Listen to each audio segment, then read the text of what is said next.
주님의 은총이 여러분 가운데 넘쳐나시기를 기원합니다.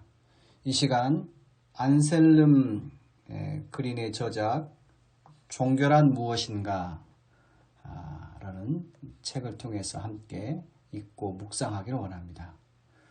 오늘의 주제 질문은 이것입니다. 세상 도처에는 각기 다른 하나님 상이 존재합니다. 그것은 결국 같은 하나님을 말하는 건가요? 다시 한번 질문을 읽습니다. 세계 도처에는 각기 다른 하나님 상이 존재합니다. 그것은 결국 같은 하나님을 말하는 건가요? 이 질문에 대한 안셀름 그린의 대답, 그의 글을 먼저 읽겠습니다. 경청하시길 바랍니다. 하나님께서는 한 분이십니다. 하지만 하나님 상은 다양합니다. 종교마다 고유한 하나님 상이 있습니다. 우리에게 이로운 하나님 상이 있는 반면 두려움을 자아내는 하나님 상이 있습니다. 우리의 그리스도적인 하나님 상을 다른 종교의 하나님 상과 비교하면서 우리가 그들에게서 무엇을 배울 수 있는지, 어디에서 의식적으로 거리를 두어야 하는지를 자문하는 것이 중요합니다. 우리 그리스도인들은 예수님께서 몸소 참된 하나님 상을 보여주셨으며 인간을 사랑하는 하나님의 모습을 전달해 주신 것이라 믿습니다. 사람들이 예수님의 가르침을 들었을 때 그들은 그분의 말씀에서 하나님의 현존을 느꼈습니다.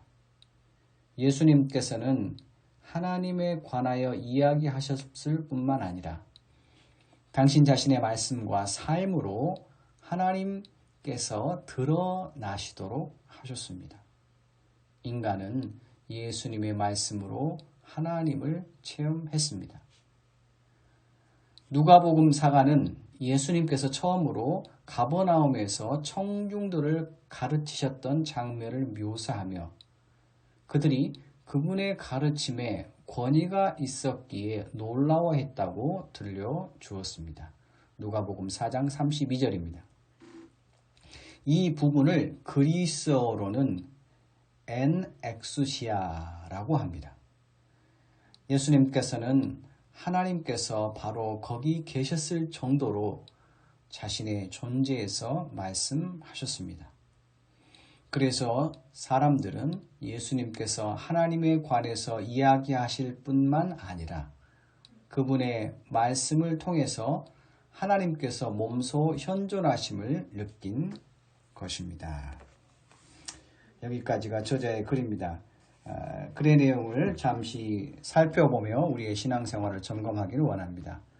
저자는 먼저 종교마다 각자 하나님 상이 다양하게 있다라는 것을 인정합니다.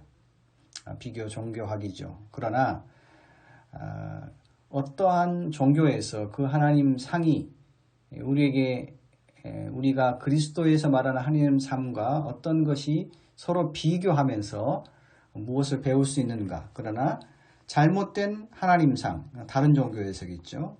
잘못된 종교, 사교일 수도 있고 역사 속에서 많은 인간의 삶에 나쁜 영향을 미친 종교가 있지 않았습니까? 그러한 곳에서의 하나님상은 우리가 거리를 두어야 함을 우리에게 얘기해 주고 있습니다. 더불어서 저자는 우리 각자에게 있어서 하나님 상이 얼마나 중요한지 얘기합니다. 다시 말해서 우리에게 이로운, 우리에게 득이 되는 하나님 상이 우리 안에 존재할 뿐만 아니라 반대로 잘못된 종교 경험이나 그리고 해석이나 또 인생 경험을 통해서 잘못된 하나님 상, 하나님을 생각하면 두렵고 떨리고 두려움, 공포의 대상이 되는 하나님 상도 우리에게 있음을 저자는 지적하고 있습니다. 더불어서 중반 이후에 저자는 예수 그리스도를 통한 하나님 상, 예수 그리스도를 통해서 하나님을 우리가 알아갈 수 있음을 분명하게 제시해 주고 있습니다. 이것이 기독교의 특징이라고 할 수 있습니다.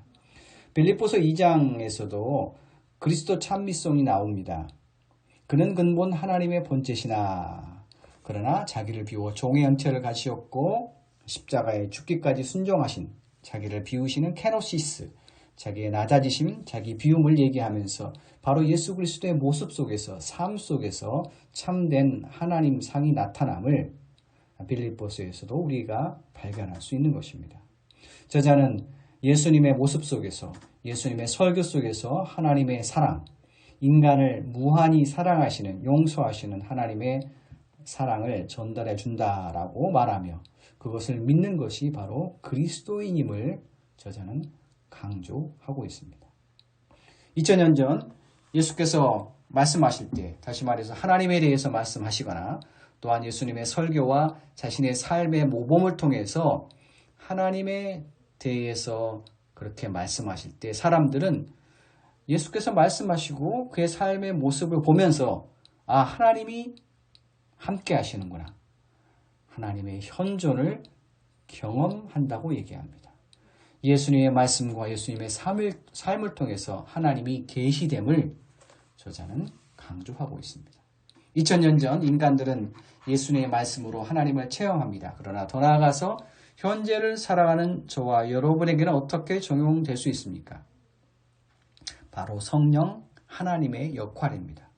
성령 하나님께서는 지금도 우리 가운데 임재하시고 우리 가운데 다시 한번 예수 그리스도의 말씀이 살아 역사하게 하는 놀라운 능력을 우리에게 행하시기에 과거 2000년 전 예수님을 실제로 본 사람들뿐만 아니라 현재를 사는 우리도 성령 하나님을 통하여 예수 그리스도를 만날 수 있고 그분을 통한 하나님 체험이 가능함을 성경은 우리에게 제시해 주고 있습니다. 저자는 마지막 문단에서 누가복음의 이야기를 합니다. 다시 말해서 가버나움에서 예수께서 설교하실 때에 사람들이 예수의 가르침에 놀라워했다라고 얘기합니다.